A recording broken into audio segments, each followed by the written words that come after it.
असावधान थिले सावधान हो जातु। एबे पुणी फेरिला महामारी कोरोना सांगरे आनिछि नुआ लक्षण। वैक्सीन न नैथिबा व्यक्ति को प्रथमे करुछि आक्रांत। कोरोनार तृतीय लहरी चीन रे आरंभ होइथिबा बेले एबे धीरे धीरे चीन, अमेरिका, जापान और कोरिया रे व्यापीबारे लागिछि। सेठारे अनेक लोक मृत्युवरण करुछंती।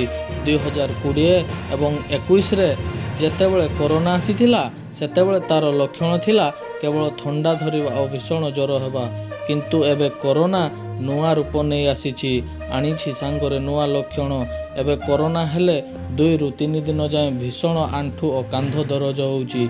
ता सहित मांसपेशी मध्य दरद होउछि। एही मांसपेशी दरद को मेलजिया बोली कुहा जाउछि। ता सहित आखि और स्नायुतंत्र भी प्रभावित होउछि एवं अचल परि अनुभव होउछि। तेबे आसंतु जानिबा महामारी कोरोना रू दूरे रहिबा पई कोन कोन पदक्षेप नेबा। घरू बाहर को बाहरिले मास्क व्यवहार करिबा, सैनिटाइजर रे बारंबार हाथ धोइबा, कोनसी भिड़ जगह को गले सोशल डिस्टेंस मेंटेन करिबा, मार्केट रू फलमूल पनीपरिबा किनिले ताकू भलो भाबरे धोई व्यवहार करिबा एवं कौनसी व्यक्ति को जदि कोरोनार लक्षण देखा जाए तेबे ताकू क्वारंटाइन करी रखिबा।